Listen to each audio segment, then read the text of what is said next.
سب سے پہلے تو یہ سمجھ لیں کہ جس طریقے سے وضو اور غسل ایک ایکٹیویٹی ہے، اس طرح استنجا کرنا بھی ایک ایکٹیویٹی ہے، اس کو سیکھنا پڑے گا. بغیر سیکھے آپ کو یہ طریقہ نہیں آئے گا. ہر چیز کو سیکھنا پڑتا ہے، آٹومیٹکلی تو چیزیں نہیں آتی ہیں. یہاں تو ہماری عوام کا یہ حال ہے کہ لوگ ہر وضو سے پہلے استنجا کر رہے ہوتے ہیں. مجھے تو کتنا عرصہ یہ بات سمجھ ہی نہیں آئی ہے کہ لوگ نماز کے لیے آتے ہیں تو باتھ روم میں انٹر ہوتے ہیں اور ساتھ ہی باہر نکل آتے ہیں. میں کہتا ہوں یار اتنی دیر میں تو انسان پیشاب نہیں کر سکتا، اور استنجا جو سنت کے مطابق کرنا ہے وہ تو بڑا ٹائم لگتا ہے.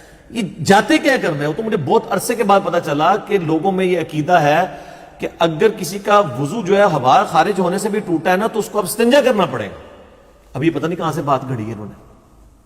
حالانکہ استنجے کا تعلق تو پیشاب کرنے کے ساتھ ہے، اس چیز کے ساتھ تو ہے ہی نہیں. ہے تو فزیکلی تو کوئی نجاست اس طریقے سے سامنے نہیں آتی اس میں. اچھا، جو لوگ بیچارے کر بھی رہے ہیں اور وہ بھی اس طریقے سے کر رہے ہیں کہ ان کو اس تکلیف سے گزرنا پڑتا ہے کیونکہ انہیں صحیح طریقہ نہیں آتا ہوتا. بخاری اور مسلم دونوں میں حدیث ہے، نبی صلی اللہ علیہ وآلہ وسلم نے فرمایا جب بھی کوئی شخص تم میں سے قضاء حاجت کے لیے جائے تو نہ کعبے کی طرف منہ کرے اور نہ پیٹھ. گھروں میں پہلے یہ اہتمام ہونا چاہیے کہ ایگزیکٹ قبلہ رخ، نہ منہ ہو نہ پیٹھ ہو، اینگل بلکہ 90 ڈگری کا اینگل رکھے. میں تو جب کبھی بھی یعنی کنسٹرکشن میں انوالو ہوں اپنے گھر کے سلسلے میں تو بالکل اس طریقے سے، اگر قبلہ اس طرف ہے سیٹ ایسے لگوائی. پھر بخاری اور مسلم دونوں میں حدیث موجود ہے، نبی صلی اللہ علیہ وآلہ وسلم نے فرمایا کہ کوئی شخص بھی اپنے دائیں ہاتھ سے استنجا نہ کرے، بائیں ہاتھ سے کرے. پھر صحیح مسلم میں حدیث ہے، ایک شخص یہودیوں میں سے آ کے حضرت سلمان فارسی کو تنزیہ طور پہ کہتا ہے کہ تمہارے صاحب تو تمہیں قضاء حاجت کا طریقہ بھی بتاتے ہیں.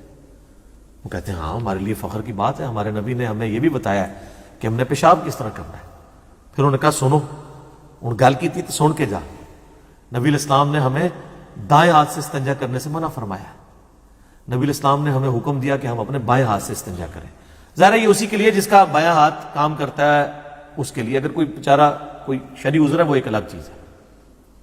اور نبی صلی اللہ علیہ وآلہ وسلم نے ہمیں قبلہ رخ بیٹھنے سے منع فرمایا ہے. اور نبی صلی اللہ علیہ وآلہ وسلم نے ہمیں 3 سے کم ڈھیلوں سے استنجا کرنے سے منع کیا. ظاہر ہے جب بڑا پیشاب کریں گے تو کم از کم 3 ڈھیلے استعمال کرنے ہیں.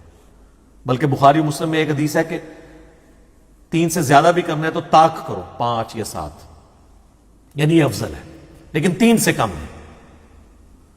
پھر حضرت سلمان فارسی کے الفاظ ہیں مسلم شریف کی اس حدیث میں کہ نبی الاسلام نے ہمیں ہڈی اور گوبر سے استنجا کرنے سے منع فرمایا. کیونکہ وہ ترمذی ابو داؤد ابن ماجہ میں آتا ہے نا کہ جنہوں نے آ کے ریکویسٹ کی تھی کہ اللہ نے ہماری غذا اس کے اندر رکھی ہے تو آپ اپنی امت کو منع کر دیں کہ ہمیں یہ اس سے استنجا نہ کریں. کئی لوگوں کو آپ دیکھتے ہیں نا ایسی جگہوں پہ پیشاب کرنے سے جنات وغیرہ کا اسیب کا بھی اثر ہو جاتا ہے، اس کی وجوہات بھی یہی ہوتی ہیں.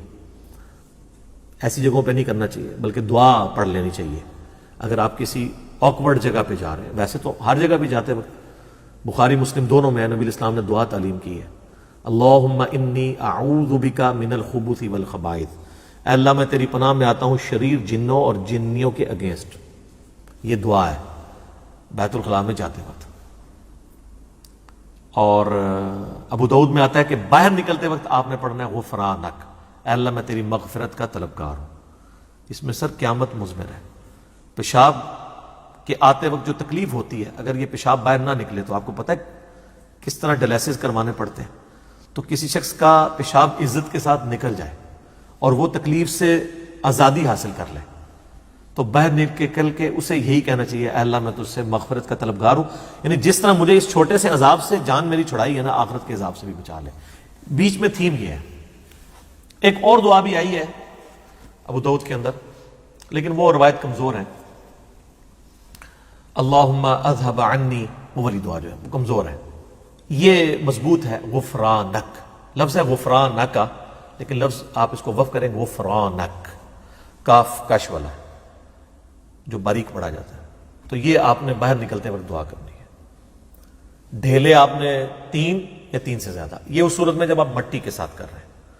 ویسے افضل استنجا یہی ہے کہ آپ پانی سے کریں، مٹی کے بعد پانی سے بھی دھوئیں، نبی الاسلام نے اس چیز کو پسند فرمایا.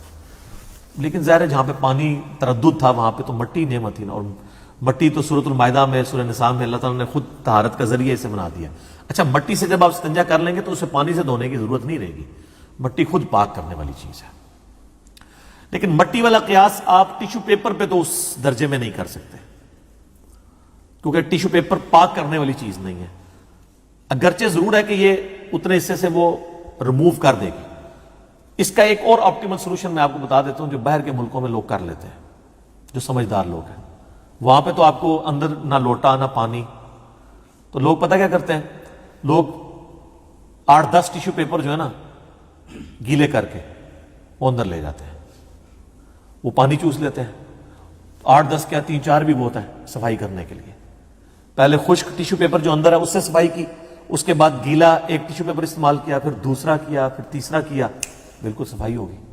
یہ میں آپ کو ایک نسخہ بتا رہا ہوں. ایئرپورٹس کے اوپر بھی جہاں پہ ٹوائلٹس کے اندر پانی موجود نہیں ہوتا, یہ میں 2004 کے اندر چائنا گیا ایک آفیشیل کام کے سلسلے میں, تو وہاں پہ ہمیں یہی پرابلم تھی. تو ہم نے پھر خیر چونکہ وہاں پہ کئی دفعہ ہمارے سینئرز بھی جا چکے تھے تو ہمیں پتا تھا. ہم تو ٹوائلٹ میں جب جاتے تھے تو وہ جو پینے والی پانی کی بوتل ہے نا, تو وہ ایک بار آپ نے لے لی منرل واٹر کی, اس کے بعد آپ کے پاس تو باہر سے بھر کے اندر لے جاتے تھے. لیکن بعض اوقات تو یہ بھی نہیں ہوتا نا, اب ایئرپورٹ پہ کیٹاسٹرافک کنڈیشن, آپ کا بوتل بھی نہیں ہے, پھر کیا کریں گے؟ تو ٹیشو پیپر تھوک کے حساب سے لگے ہوتے ہیں ٹوائلٹ کے اندر, باہر بھی ہوتے ہیں پوچھنے کے لیے. اب تو یہ کورونا کی جہاں پہ نیگیٹو چیزیں, یہ پازیٹیو چیز آئی ہے کہ اب تو پانی سے ہاتھ دھونے شروع کر دیے انہوں نے بھی, جو صرف ٹیشو پیپر سے ہی صفائی کرتے تھے. ہاں یہ بھی فائدہ ہوا ہے نا. تو ہر شر میں سے خیر نکلتا ہے. تو آپ ٹیشو پیپر گیلے استعمال کریں تو آسانی کے ساتھ استنجا کر سکتے ہیں, بڑا استنجا بھی کر سکتے ہیں, چھوٹا استنجا بھی کر سکتے ہیں. تو یہ یعنی ہر چیز کے آداب ہے, نبی الاسلام نے اس کو تعلیم فرمایا ہے, اور بڑے طریقے سے چیزوں کو امت تک پہنچایا گیا تاکہ وہ ان چیزوں کو صحیح طریقے سے فالو کریں.